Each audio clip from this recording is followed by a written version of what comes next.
Hello and welcome back to Shelf Center. This is Bryce. Thank you so much for stopping by. Thanks for liking and subscribing if this is something you end up enjoying. You never know, it could happen. Anyway, this is my continuing series on my top 100 fantasy books of all time. Today we've got 30 through 21. We are in the final game here. We are almost there and there's some good ones. So hopefully you've heard of a couple of these and have read them. Let me know your thoughts down in the comments below. Then let's just jump into it. Number 30 is going to be Stardust by Neil Gaiman. I absolutely love this. Love the movie too. This is one of those that I think is pretty equal with the movie as far as the book and the movie, like The Princess Bride, which you may or may not hear in just a second. I absolutely love the movie. Robert De Niro, right? Charlie Cox, Daredevil, before he was Daredevil. But this just has Gaiman's just magical writing. He has the ability, just every kind of thing is magical in what he writes. Not unlike, and again, this is going to come up very shortly here, Peter S. Beagle with The Last Unicorn. Diana Wynne Jones is another one I like, that just imbues everything with magic, and that you kind of just get transported into the world just by the turning of the phrases alone. And this is just one of those that's, I think, is hilarious. The brothers, what is it, Tertius and Septimus and all that, it's just funny, and it's just a funny take on a fairy tale, as only Neil Gaiman can do. Funny, I just happened to mention Peter S. Beagle because we've got The Last Unicorn. Absolutely makes this list. It's so good. It's a classic. It's a short one. You can fit it in kind of whenever. There's more to it. There's some more that he's written into the world. But if you haven't seen the movie already too, where have you been? To quote The Last Unicorn and the movie. This is one of those. It's magical. It's a great fairy tale, and Peter S. Beagle just anyway, really sells this one, right, and makes this a magical world that it only has one last unicorn in it, and there's this Red Bull that's taken over. That's evil. It's pure evil. Anyway, you got to check this one out. Absolutely love it. Apparently this is the video for the classics because we're going for the whole Chronicles of Narnia. This is number 28. Number 28, Chronicles of Narnia. Absolutely one of my favorites. This is actually like the first real series of fantasy that I just dove into, and I just remember being so sucked in as a kid. I mean, I read this in elementary school, where I was like, usually I was reading stuff like My Teacher Fried My Brain, which I love. They're great. Bruce Cavill stuff. But this was where it was just like, oh my gosh, I remember just feeling a part of this world and wanting so badly to be part of it. You know, they're short, they're well told, and they're fun, and they really just pull you in, especially as a kid. I just feel like my kids have eaten these up. We've only, well, I guess, has eaten The Lion, the Witch, and the Wardrobe up. But again, it has just like, again, that magic that I mean, clearly was seeking when I went to go search for other books. Now for number 27, like I said, this is like our classic section of the list. We've got Watership Down. This is actually Tales from Watership Down. I have this habit of essentially my kids come running, hey, what book should I read? And I start throwing them books. So I can't find my copy of the actual Watership Down. It's got to be somewhere in the house. This is not going to be the first time I talk about that in this video, because I have another book I could not find. But anyway, Watership Down is one you're like, you hear the premise and you're like, why would I ever read this or like it? Let alone like it. But these rabbits have a whole culture, and they escape a farmer. There's allusions to like World War II and Nazism. It's so well done. But essentially, Fiverr is this rabbit that can tell the future, and a couple rabbits escape before the farmer gets them. And smokes them out, and they go set up their own place, and then they realize, wait, we need doughs, and so then they have to go out and look, and that's where they find the Nazis. So anyway, really bad description, but man, is this such a good book that you just get sucked in, because this is one of the first where I learned that you can have whole different languages, and there's even a glossary in the back with this rabbit language, and it's crazy good. If you haven't read there's also a cartoon I think out there somewhere that you got to check out. But anyway, Watership Down. Sorry, my voice is rough. I am still recovering apparently from a sickness I had 2 weeks ago, so we're working through it. Sorry about this. Number 26, we've got The Long Price Surprise Quartet. We got these bad boys. So first book's going to be A Shadow in Summer. We got A Betrayal in Winter, An Autumn War, and The Price of Spring. They're just excellent. These are how I bought them. They only had the hardcover when I was going through the series for The Price of Spring.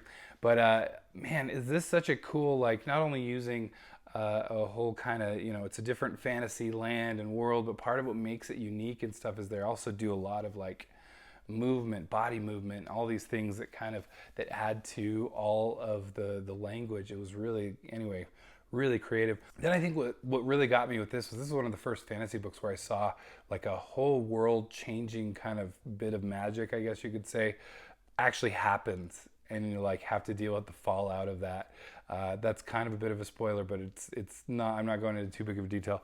But anyway, it's just, this is where it blew me away, and I absolutely, and became a huge fan of Daniel Abraham, who's now one half of James S.A. Corey, writing the Expanse, along with his own stuff. I can't recommend The Long Price enough. All right, number 25, we've got The Troop by Robert Jackson Bennett. This is one that it blew me away. This is one of my first by it might be my first by Robert Jackson Bennett. Bennett has just a very good sense of humor, not unlike Nick Harkaway, who's another favorite author of mine. But Robert Jackson Bennett just has the ability to just make a fun set of characters, very quotable, really just funny moments, and just brings that kind of humor throughout. But this is like a vaudeville troupe with some horror elements, and it's just, I love this. I need to read it again because it's one of those that just blew me away at the time, and I read this ages ago, and it still sticks with me, and I believe is my favorite of the Robert Jackson Bennett books that I've read. All right, here's one I could not track down. Number 24 is The Princess Bride. I don't know where. I knew I had it like a week ago, and I think I gave it to one of my kids to read over vacation, and it's gone. I cannot find it. So anyway, The Princess Bride, again, movie that's just as good as the book. The rare occasion that happens, but definitely in this regard. But they both bring unique things to the table. I am proud to say that just this last week, my kids actually, they had the choice of movies, and they voluntarily together, I mean, one thing they all even agreed on, that's the first amazing thing, but they all agreed on watching The Princess Bride. And I was like, oh, I did something right, I think.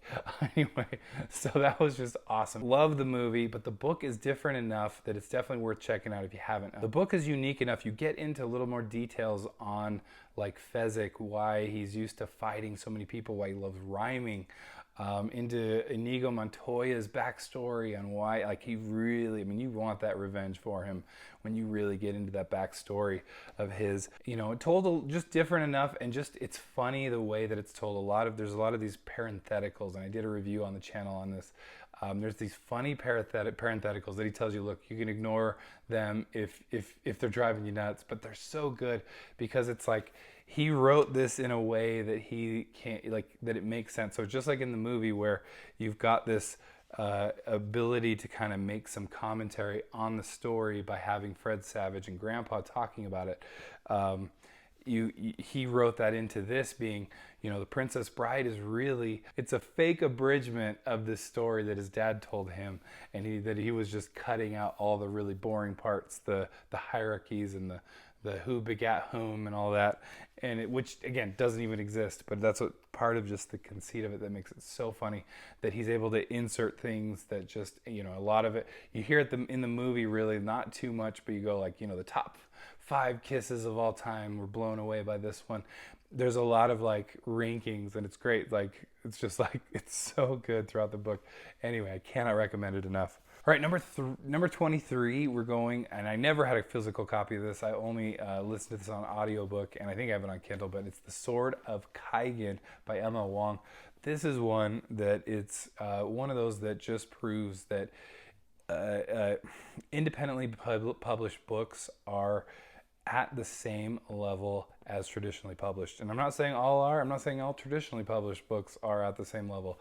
I'm just saying this is one that proves that if you haven't already, give independently published fantasy or any kind of books a chance at least, because you can find these gems like this one. This is one where the characters are so good, the action is amazing.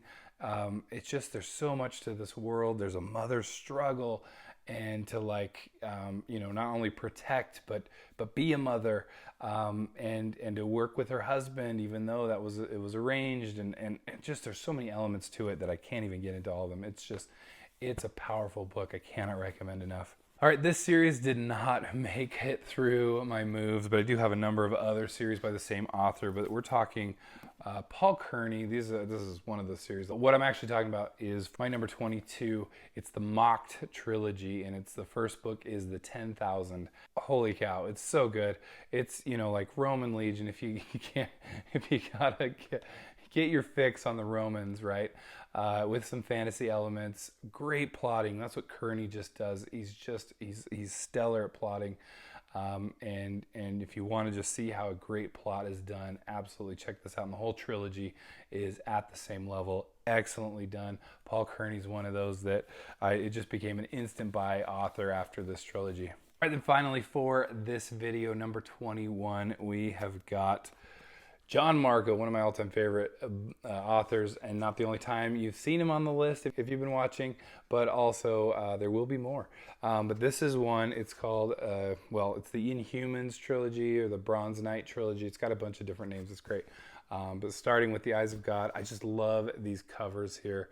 Just some good old classic like fantasy fighting with the Bronze Knight there.